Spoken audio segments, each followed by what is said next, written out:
Alors bonsoir, je souhaite la bienvenue à notre invitée, docteur Sophia Benani, spécialiste en endocrinologie, diabétologie et nutrition à Rabat, enseignante d'homéopathie et poète.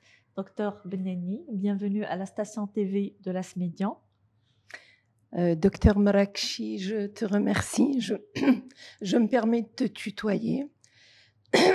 Je voudrais aussi remercier à travers toi l'extraordinaire bureau de l'As Médiane qui nous a accueillis ces 3 jours à Marrakech et qui, je dois le dire, nous a préparé un menu de programmes d'accompagnement et d'hospitalité assez extraordinaire.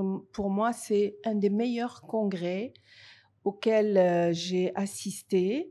Et je voudrais dire personnellement toute l'admiration que j'ai eue pour ce symposium de cet après-midi sur la La thyroïde, thyroïde, bien sûr, avec des experts de avec des renommée experts mondiaux, internationale, européens exactement. et marocains, Oui, puisqu'on a eu la chance que notre président nous parle de son expérience. exactement. Donc pour tout cela, je suis admirative et je remercie. Oui, bienvenue sur la station. Je vous ai présenté bien sûr comme notre collègue spécialiste en endocrinologie. Vous êtes enseignante d'homéopathie, mais ce qui m'a retenue, c'est poète. Et bien sûr, c'était votre point d'artiste. Est-ce que vous pouvez nous en dire plus? Nous parler de pétales de prose. Absolument, Madame Rakchi. Ediba, si tu permets, Bien sûr. c'est avec un grand plaisir que je partage aujourd'hui mon petit jardin intime qui est l'écriture depuis que je suis toute petite et qui me permet d'avancer dans la vie avec cette double casquette, à la fois l'écriture et à la fois, bien sûr, ma spécialité que je chéris. Euh, la poésie est venue à un moment crucial dans ma vie. Et d'ailleurs, la forme de la poésie comme écriture s'est imposée littéralement à moi. Et je l'ai prise comme une liberté personnelle qu'on peut s'autoriser et pour aussi humblement montrer qu'on peut tout à fait avoir notre carrière, nos Exactement. objectifs C'est et notre pas passion. évident, mais c'est vrai quand on met devant notre patient, c'est très important pour un praticien qui peut sortir de son stress de la vie quotidienne, Tout à fait, du cabinet. Donc vraiment, absolument. c'est une passion. Alors, dites-nous plus. Alors, c'est vrai que le chemin de l'écriture est né, chez moi concrètement en 2015. En fait, il est pas vraiment né, ça a été quelque chose de vital. C'était soit je m'ouvrais à ce qui m'appelait un petit peu de l'intérieur, soit, je tenais vraiment pas la route, il faut le dire, hein. Et donc je me suis mis à écrire, mais à écrire, comme une permission, comme si je devais d'abord éloigner tous les consensus, tous les conditionnements qui ont été les miens, les nôtres, toute notre vie, en fait, tout l'extérieur, tout ce qui nous est imposé, et se dire, tiens, c'est quoi mon espace intérieur? Et dans cet espace intérieur, doucement a commencé à s'installer l'écriture poétique. C'est ainsi que j'ai pu produire en 2015 Pétales de prose rouge, que j'ai appelé Fragments de vie. D'accord. Ensuite est né doucement en 2018 Pétales de prose rose, qui s'est appelé Chemin de vie. Ensuite, en 2020, j'avais toujours cette envie. En fait, je suis l'envie. C'est impérieux. Suivre son envie. L'instant. Hein? Le- L'instant, exactement. Exactement. Et en 2020 est né Pétales de prose jaune.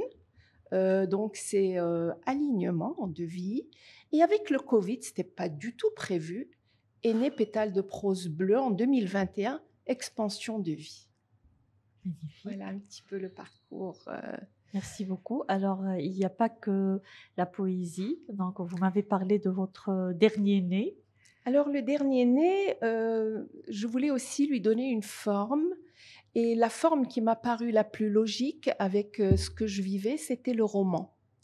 Donc, j'ai habillé ma narratrice, Rita, d'un souhait. Rita a presque 60 ans et ma foi, elle a beau travailler, se renouveler, allez, si on faisait un peu de médecine fonctionnelle, si on s'impliquait un peu plus, elle sentait un ennui qui la prenait dans la gorge. Il y avait quelque chose qui manquait. Et alors, Rita décide de passer les équivalences médicales au Canada pour rejoindre ses 2 filles, May et Ayla, et ainsi pour complètement se réinventer. Et elle va passer 4 concours en 2 ans.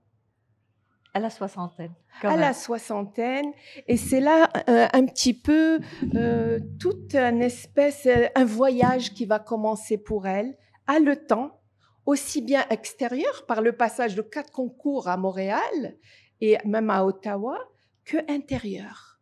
Parce qu'elle est obligée d'accueillir tous ses efforts, ses doutes, ses remises en question, mais même ses escapades, ses rêves, ses fidélités. C'est la remise en question totale. Et Rita en sortira transformée. Oui. C'est magnifique. Parce qu'elle va revoir sa relation patient. Elle va revoir son amour et questionner. En fait, c'est un questionnement de son amour pour la poésie, de son amour de la spiritualité. Parce que pour elle, les pétales de prose, c'est une forme de spiritualité. C'est de la sagesse. C'est de la sagesse. Et elle en ressort très, très forte d'avoir eu ce courage, cette liberté de se réinventer.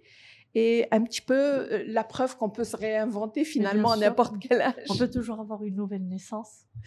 Voilà, il n'y a pas d'âge. Exactement. Et c'est aussi une invitation pour un chacun de nous. Quand il sent qu'il a envie de faire quelque chose, vas-y. Il faut y aller. Il faut s'écouter. Exactement. Il faut oser cette renaissance-là, parce qu'on en ressort comme une source hydratée, un petit peu d'eau, de fraîcheur, et c'est très, très positif pour soi et pour les gens autour de nous. Exactement, merci beaucoup. Je pense que c'est un message pour nos jeunes collègues. Humblement, je pense que c'est un message. Chacun de nous est porté, soit la peinture, soit la danse, soit le chant. Là où on se retrouve. Là, on se retrouve avec soi-même. Exactement, avec une paix peut-être, je peux dire, intérieure. Donc, il faut en profiter et le développer. Exactement, tout à fait. Bien. Merci beaucoup. Merci, alors, si vous permettez, je vais peut-être terminer par une lecture. Exactement, c'est ce que j'allais vous demander parce que ça nous ferait plaisir. Merci beaucoup. Alors, comme c'est ma fibre spirituelle qui a envie de s'exprimer, je vais lui donner la parole. Ça s'appelle H2O. J'aimerais que vous me preniez, m'emmeniez, me tourbillonniez, me diluiez à vous eau des flots, puis m'éleviez. Là, je serais tel H2O devenu gaz, une rose hors du vase, un pur esprit qui s'unit.